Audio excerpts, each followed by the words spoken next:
আরজি করের ঘটনার ৬ দিন পরে হুগলির সাংসদ রচনা বন্দ্যোপাধ্যায় একটি ভিডিও সমাজ মাধ্যমে পোস্ট করেন, যেখানে তরুণী চিকিৎসকের মৃত্যু প্রসঙ্গে বলতে গিয়ে আবেগপ্রবণ হয়ে তার চোখে জল চলে আসে। এরপরেই নেমে আসে রচনার উপর কটাক্ষের আক্রমণ। বাম নেত্রী দীপশিতা ধর কিংবা বিজেপি নেত্রী লকেট চট্টোপাধ্যায় রচনার চোখের জলকে কটাক্ষ করেন। লকেট তার ফেসবুক পেজে রচনার বক্তব্য শেয়ার করে কটাক্ষ করেন। অন্যদিকে দীপশিতার কটাক্ষ, সাংসদ হওয়ার আগে শুধু ধোঁয়া দেখতেন, এখন গ্লিসারিন দিয়ে চোখে জল আসে। এবার সমস্ত কটাক্ষের জবাব দিলেন খোদ সাংসদ রচনা বন্দ্যোপাধ্যায় নিজেই। কি বলছেন তিনি সরাসরি শুনুন। আপনি যে আবেগপ্রবণ হয়ে যে কেঁদেছিলেন সেটাকে নিয়ে কটাক্ষ করেছে। তারা বোঝে না বলে করেছে, তারা এটা জানে না যে একটা মানুষ যখন সত্যিকার সেই বিষয় ভাবে এবং চিন্তা করে এবং সেই জিনিসটা চিন্তা ভাবনা করে যখন একটা কথা বলে তখন তার মানুষের চোখ দিয়ে জল বেরিয়ে আসে। আর সব থেকে বড় কথা যে এরকম একটা দুর্ভাগ্যজনক ঘটনা ঘটেছে, এত নিন্দনীয় একটি ঘটনা ঘটেছে, সেটাকে নিয়ে রাজনীতির রং লাগানো হচ্ছে। সেইটা সব থেকে অন্যায় জিনিস যেটা ঘটে চলেছে। সেটার মধ্যে বিজেপি, সিপিএম সবাই উঠে পড়ে লেগেছে কোমরে দড়ি বেঁধে যে কে কি করছে সেই দিকে আগে নজর দিচ্ছে। তা না, সেটা না করে যদি আমরা সুবিচারের পেছনে দৌড়াই তাহলে খুব ভালো হবে। আমরা যদি মেয়েটির মা আমার পাশে গিয়ে দাঁড়াই সেটা ভীষণ ভালো হবে। রচনা ব্যানার্জি চোখের জল ফেললো, ঋতুপর্ণা সেনগুপ্ত শঙ্খ বাজানো, সেটা নিয়ে প্লিজ সমালোচনা করবেন। এটা আপনাদের শোভা পায় না, আপনাদের এটা শোভা পায় না। আপনারা যারা রাজনীতির মঞ্চে গিয়ে দাঁড়িয়ে কথা বলেন এবং আপনারা বড় বড় বক্তৃতা দেন রাজনীতির মঞ্চে গিয়ে, তারা আমাদের মতো শিল্পীদের নিয়ে সমালোচনা করে, এটা আপনাদের শোভা দেয় না। কারণ আপনাদের দিয়ে চোখের জলটা পড়ছে না, আপনি শুধু গলাবাজি করছেন। গলাবাজি করে কিন্তু সুবিচার পাওয়া যায় না। সুবিচার পেতে গেলে অন্যায়ের প্রতিরোধ করে দাঁড়াতে হয়।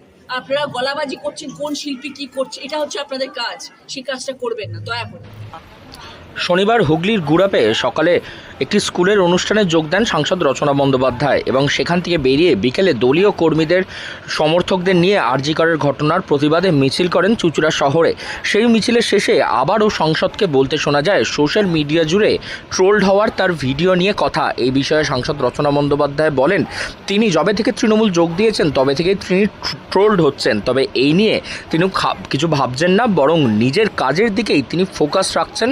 সাধারণ মানুষের পাশে তিনি সবসময় আছেন। সেই কারণেই লোকসভা এলাকায় নিজের মানুষদেরকে নিয়ে জাস্টিসের দাবিতে এবার পথে নেমেছেন রচনা বন্দ্যোপাধ্যায়। যবে থেকে মার্চ মাস থেকে আমার তৃণমূলের সঙ্গে যাত্রা শুরু হয়েছে তবে থেকে আমি ট্রোলড হতে শুরু করেছি। এটা আমার কাছে কোনো যায় আসে না। কিন্তু কথাটা হচ্ছে, আমি যেটা বলেছিলাম, আমি যেটা ভিডিওটা পোস্ট করেছিলাম সেটা একদম মন থেকে ফিল করেছিলাম বলে পোস্ট করেছিলাম। এবার আমি শিল্পী মানুষে অনেক রকমভাবে ট্রোল করে, চোখের জলকে ভাবে গ্লিসারিন, অনেকে সব ঋতুপর্ণা শঙ্খ বাজানোটাকে ট্রোল করছে, কে কী বলছে। এই সিচুয়েশনে আজকে যখন এরকম একটি ঘটনায়, অত্যন্ত নিন্দনীয় একটি ঘটনা ঘটেছে আমাদের পশ্চিমবাংলার বুকে, সেটা নিয়ে মানুষ এই রকমভাবে ট্রোল করছে মানুষকে, অপর মানুষকে। কোথায় তারা তার বাবা মার সাথে সাথ দেবে, কোথায় যে আজকে ভিকটিম, যার সঙ্গে আজকে এরম ধরনের ঘটনা ঘটেছে তার সম্বন্ধে কিছু বলবে, তার পাশে দাঁড়াবে। সেই না করে রচনা ব্যানার্জি কখন চোখের জল ফেলে, রচনা ব্যানার্জির চোখে কাজল আছে কিনা, রচনা ব্যানার্জির চোখে লিপস্টিক আছে কিনা, এত সময় মানুষের আছে এইসব নিয়ে কথা বলার। আমি এগুলোকে গুরুত্ব দিই না, আমি এগুলোকে পাত্তা দিই না, এগুলো নিয়ে কথা বলার আমার তো সময় নেই। আমি সব সময় বলে এসেছি যে মানুষের পাশে আমি সবসময় আছি। সবসময় যখন যেখানে বিপদ থাকবে আমি সেখানে সবসময় থাকবো। আমার মনে হয়েছে আমার এখানে আমি সাংসদ, আমার হুগলি জেলাতে এসে আমি হাঁটবো, সকলের সঙ্গে পথে থাকবো এবং সকলের সাথ দেবো। আজ আমি সেই জন্য এখানে উপস্থিত এবং আমি সকলের সঙ্গে সাথ দিয়েছি। পশ্চিমবাংলায় কলকাতার বুকে অনেক মানুষ রাস্তায় হেঁটেছেন, প্রচুর মানুষ রাস্তায় সাথ দিয়েছেন। আমি সবার সাথে একদম সহমত এবং এই মিছিল হওয়া দরকার ছিল, এই প্রতিবাদ জানানো ভীষণ রকমভাবে দরকার ছিল এবং সুবিচার চাই এবং আমরা চাই দোষী সাব্যস্ত হোক এবং ফাঁসি হোক। আরজি করের ঘটনার প্রতিবাদে সোশ্যাল মিডিয়ায় একটি ভিডিও পোস্ট করেন রচনা বন্দ্যোপাধ্যায়, আর তাকে ঘিরেই শুরু হয় সোশ্যাল মিডিয়া জুড়ে ট্রোলড। এমনকি ট্রোলড করতে ছাড়েনি বিরোধী দলের নেত্রীরাও। তারপরেও সব কিছুর সাফাই দিলেন খোদ রচনা বন্দ্যোপাধ্যায় এবং মাঠে ময়দানে থেকে যে তিনি লড়াই করতে প্রস্তুত তা আবারও প্রমাণ করে দিলেন তিনি। হুগলি থেকে রাহি হালদার, লোকাল 18 বাংলা।